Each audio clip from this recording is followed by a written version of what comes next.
number 19 doon sa ating pag-aaral na The Doctrine of God. Sa pagpapatuloy nito ay ang atin namang sasakupin ng pag-aaral, of course, ay doon pa rin tayo sa Genesis 1 sapagkat ito pinakita kung sino ang Diyos. Ang Diyos natin ay manlilikha. So for your information, ang Biblia, ang original na Biblia ay naisulat sa wikang Hebreo. At doon sa wikang Hebreo, ito ay isinulat ni Moises. Ito ay nalaman niya, of course, hindi naman niya na masdan dahil wala pa naman din, di pa naman siya din umiiral. Pero ito ay sa kapahayagan ng Diyos sa kanya sapagkat siya pinili ng Diyos, siya rin ang pinili ng Panginoong Diyos na pagpahayagan ng mga pangyayari na hindi pa nakita ng tao. And of course, pangunahin nung hindi pa siya nalilikha, the beginning of creation. So, yung ating pag-aaralan ngayon ay creative act at merong binibigay sa atin na word na bara. Kasi doon sa Hebrew word ay yan ay root word kasi ang ginamit ay Bereshit. Yung Genesis 1:1. Kung saan ay ginamit yung word na yan, pero ang basic meaning ay to create. Bakit mahalaga malaman natin itong mga wordings na ito na nasa original na wika? Sapagkat kapag tayo ay mag-interpret ng galing sa Biblia, uunawain natin ito, pangunahin sa original na wika nito. Hindi natin pwedeng interpret o unawain ang mga aral sa Biblia nang bumabase lamang tayo sa mga translations. Sapagkat ang translations, they be Tagalog or English, sila ay kumuha lamang ng angkop or available na mga words na kuminsan ay hindi nasasapo o nagagrasp yung sense mismo ng original na salitang ginamit. Kaya meron talaga na itinalaga ang Panginoong Diyos sa mga iglesia na mag-aral ng bagay na ito upang sila binigyan ng sabihin nating opisina or ministry para sila ang mga siwa dito para ituro naman sa mga mananampalataya. So dito sa ating pag-aaral ay meron din kasing mga katuruan na mali dahil nga sa maling pagkaka-interpret o pagkakaintindi doon sa mga talataan ng Biblia. At sa pagkakataong ito yung ating tatalakayin. Kaya medyo bear with me, at medyo malalim itong pag-aaral na ito. Ito ay, kumbaga masabi natin na theological talaga. Sapagkat ito ay may kinalaman sa ating Diyos na manlilikha. So, Bereshit bara Elohim et Hashamin et Haaretz. So, yun ang sinasabi sa Genesis 1:1. Okay. So, Bereshit bara. Okay. Ang Hebrew, sa atin, di ba, sa pag-aaral natin sa ating wika, meron tayong past, present, and future. Meron tayong tenses, past tense, present tense, and future tense. Meron tayong mga emphatic tense, yung pagbibigay diin.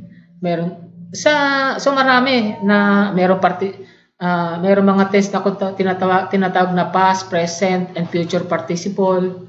So maraming ganyan. Pero sa Hebrew, napakasimple lang ang kanilang pananalita.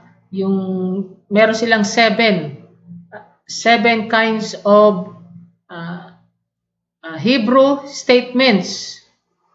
Kaya meron tayong nakita rito na may sinabing yung kal. So isa ito sa klase ng tense na it is a simple, ginagamit to sa simple verb. Okay, yung ginamit na bara is simply to shape, to fashion, or to create. Yung kal stem na tinatawag nila, ito yung sa 7 kind of statement ng Hebrew, ito yung number 1. Meron kasi silang kal, nipal, pl, so hipil, so 7 lang naman yon. At kaya madali rin aralin. So, napakasimple lang. Yung number 1, yung kal stem, it means to create. Bakit natin ito pinagdidiinan? Dahil sa mga maling theory. So, tingnan muna natin ang sinabi ng Theological Word Book of the Old Testament.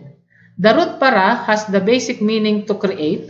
It differs from yazar, to fashion, in that the latter primarily emphasizes the shaping of an object, while bara emphasizes the initiation of the object. Sinasabi rito na ginamit ni Moises ang salitang bara, hindi niya ginamit yung salitang yazar, sapagkat yung bara ay nagtuturo ito na ito talaga yung pasimula. Wala siyang, kumbaga, walang nauna. Parang hindi ito modification, hindi ito overhauling. No. Simply creating from nothing. Kaya napakahalaga ng salitang bara. Kaya sabi sa Genesis 1:27, so God created man in His own image. So, yung Genesis 1:27, so God created, ang ginamit na word doon ay yung bara. Ibig lang sabihin, nung nilikha niya ang tao, wala siyang naunang prior bago pagkalikha. Kasi di ba may paniniwala na ang tao daw ay nag-evolve. Diba? Nag-evolve from monkey. Kasi napayag na nag-evolve tayo sa from monkey, taas ang kamay. So, hindi naman tayo papayag no. Doon sa ginamit na salita na bara, so God created man, wala siyang evolution. Simply, yun yung first time na nalikha ang tao. Hindi siya nag-evolve. Gaya din naman ang ginamit ang bara do Psalms 51:10, create in me a clean heart, O God, and renew a steadfast spirit within me. So, bakit ginamit din yung bara? Kasi, ang puso ng tao, after the fall, lahat ng isinisilang, ang puso ng bawat isinisilang ay masama, marumi. Bigyan kita ng sample. Sino ang panganay na kauna-unahang isinilang? Kauna-unahang isinilang, ibig sabihin, siya yung panganay. Sino talaga? Dali. Si Cain daw. Okay. Si Cain. Ano ang ginawa ni Cain kay Abel sa kanyang pangalawang kapatid? Ano? Pinatay niya. Okay. May nagturo ba kay Cain? Kung paano pumatay? Wala. Saan ang galing yung kaisipan ng pagpatay? Sa puso niya yun ang galing. Nasa isip niya yun, di ba? So, na sinabi ng salmista, create in me a clean heart, ibig sabihin, gagawa ang Diyos ng isang bagong puso. Wala itong kagaya. Original ito. Yan yung mga nasa second covenant. Yung bagong pakikipagtipan ng Diyos, yung new covenant ng Diyos, ang mga nandoon, may mga bagong puso. Hindi na sila kagaya ng dati na meron pa silang tendency na pumatay. Hindi na nila gagawin yun. Isaiah 40:26, lift up your eyes on high and see who has created these things. So, ipinapakita ng Diyos na lahat ng makikita ng tao na sang nilikha, original creation niya ng Diyos. So, it always refers to the production of something new, either in matter or form. It is never followed by the materials used. Hindi kagaya ng tao, di ba? So, nagpo-produce tayo ng something, nagkikreate tayo, may mga invention tayo, pero gumagamit tayo ng mga elements. So, we create something out of something. Okay.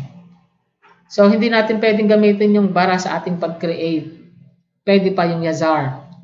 Kaya tawag dito ay creation is by divine fiat. So, yung word of God, let there be. So, it is not a step-by-step process of construction. Nung nagsalita ang Diyos, parang instantaneously.